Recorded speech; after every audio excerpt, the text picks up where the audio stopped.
Olá pessoal, tudo bem com vocês?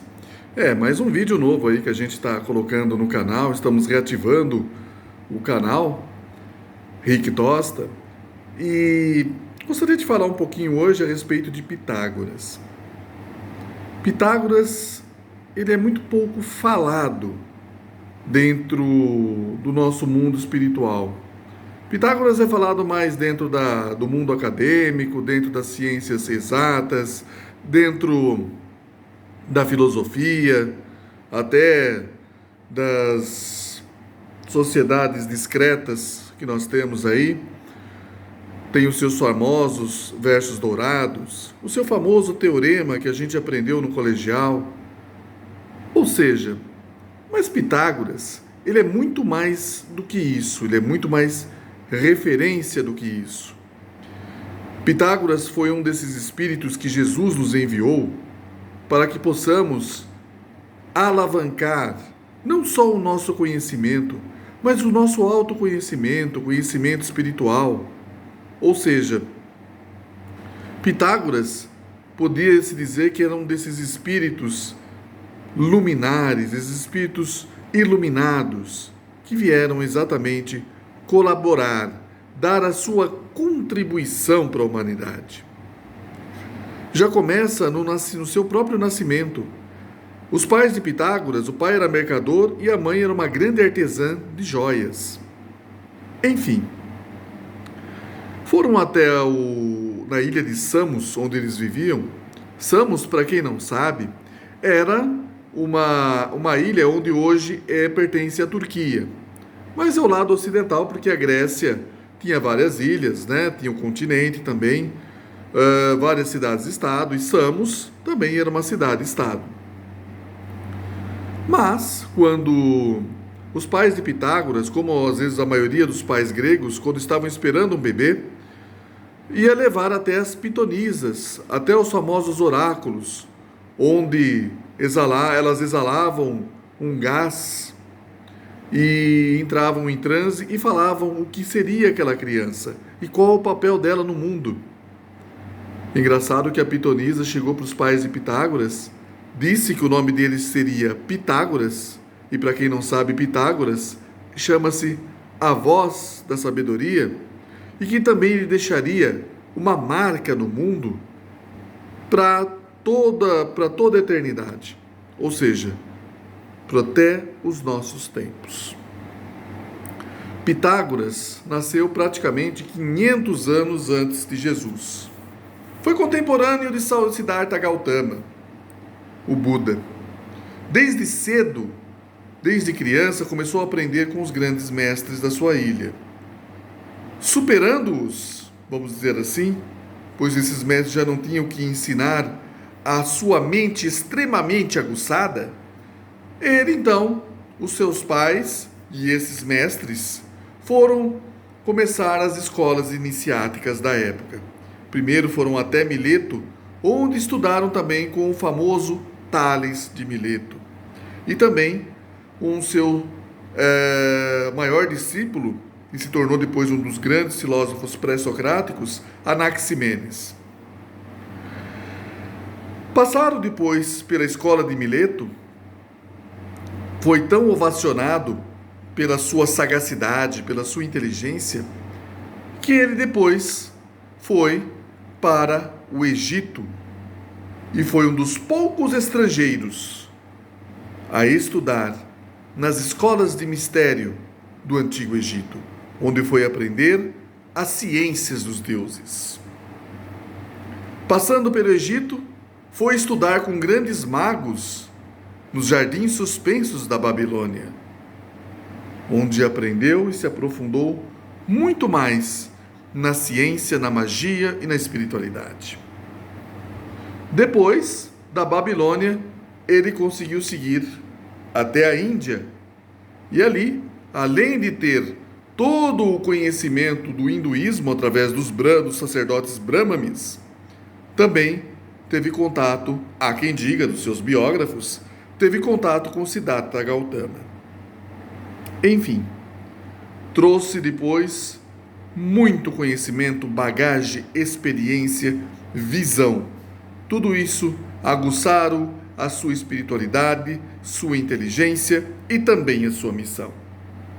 Volta para Samos, mas se vê que lá está tudo muito limitado e nas mãos de um tirano que já reinava há muitos anos lá, chamado Polícrates. Era um tirano que adorava de uma certa forma cultura, mas fazia dessa cultura uma verdadeira devassidão, fazendo com que seu governo fosse para lá de um governo correto, um governo com práticas de extrema moral e que visse realmente o bem-estar da população. Pitágoras se transformou num grande, vamos dizer assim, opositor.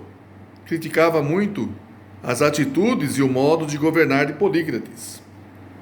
E aí começaram a se querer a tramar a morte de Pitágoras, no qual esse, já vendo que lá não tinha mais nada, resolveu ir embora.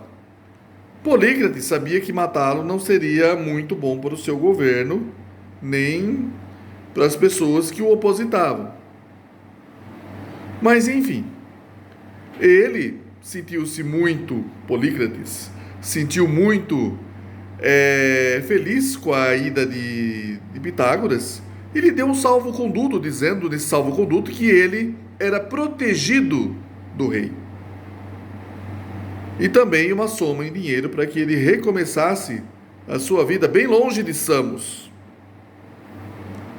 Bom, Pitágoras vai até uma cidade no sul da Itália chamada Crotona, ou Crotoná.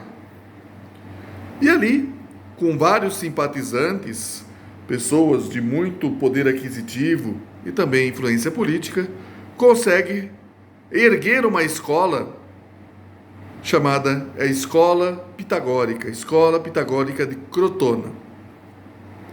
E ali, Pitágoras ensinava os seus alunos, tinha todo um grau de iniciação, também testes para ver se estavam aptos a serem seus discípulos, seus alunos, e depois ficavam alguns anos,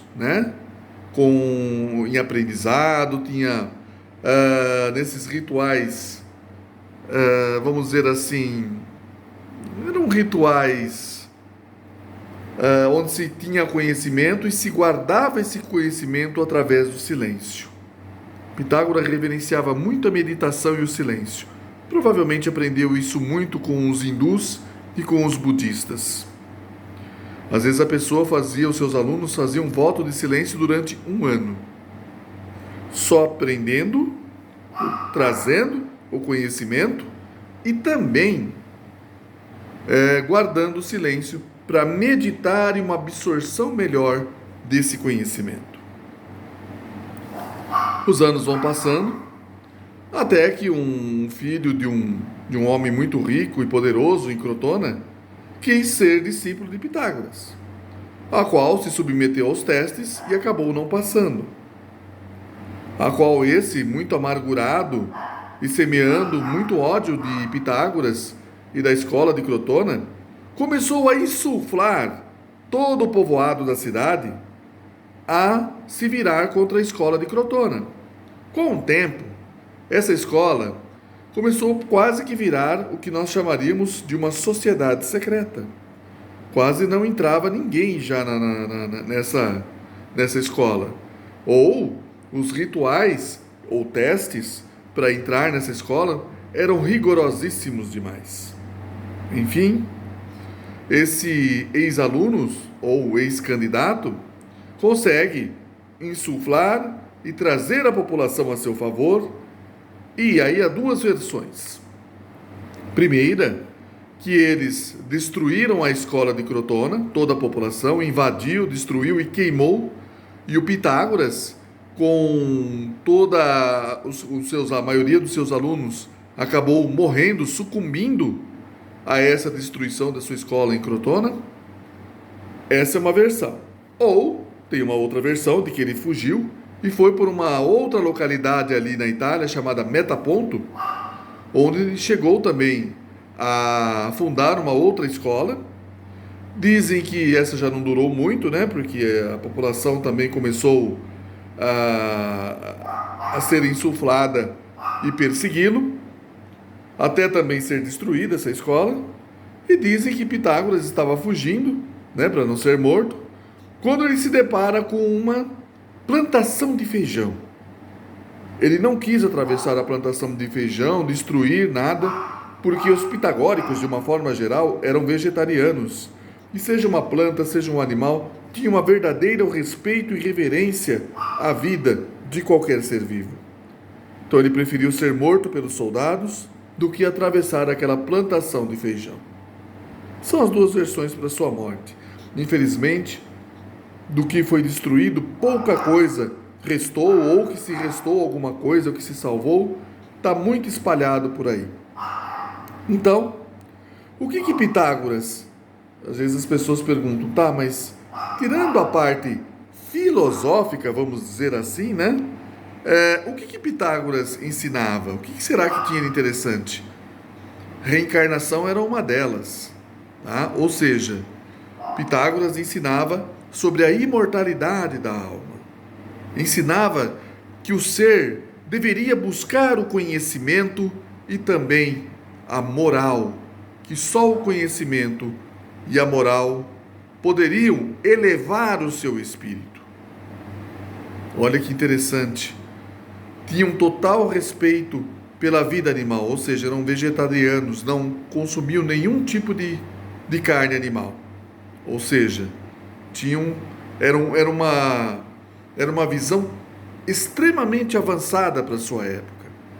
Pitágoras, ele ofereceu muito do questionamento, muito do conhecimento dentro das ciências dos homens, da ciência dos deuses, ou seja, ensinava alquimia, ensinava cabala, ensinava matemática, aritmética, geometria, música, astrologia, tudo que o conhecimento ocidental hoje sustenta e foi enriquecido depois, principalmente por Sócrates, Platão e Aristóteles, fazendo esse período de ouro que a Grécia nos deixou. Foram todos, obviamente, enviados pelo Cristo. Aí você pode dizer, mas só o Ocidente foi agraciado? Não. Ao mesmo tempo, Jesus mandou espíritos de um Buda, de um Lao Tse, de um Forri, ou seja, para que as sociedades e as culturas orientais também tivessem a sua filosofia, o seu conhecimento e também a sua elevação cultural, moral e espiritual. Tá certo, meus queridos? A importância de Pitágoras hoje não se relega só ao seu teorema na matemática ou qualquer, mas influenciou outros matemáticos como Euclides, o grego Euclides, Arquimedes, Sócrates, Platão, os neopitagóricos depois, no começo da formação do cristianismo. Todos eles, de uma certa forma, sempre tiveram a influência de Pitágoras e de todos os seus números e também de toda a sua matemática, sua engenharia, todo o seu conhecimento. Ou seja, para nós, a influência de Pitágoras, até hoje, no Ocidente, ela ainda é vívida.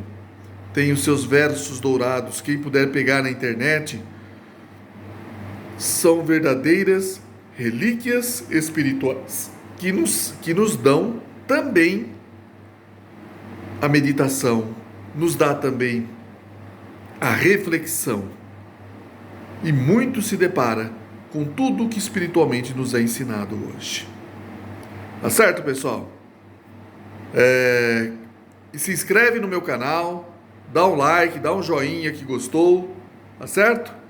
E a gente vai aí encerrando por hoje. Mas vai ter mais vídeos que a gente vai colocando para vocês. Tá certo? Um grande abraço, fiquem com Deus e até mais.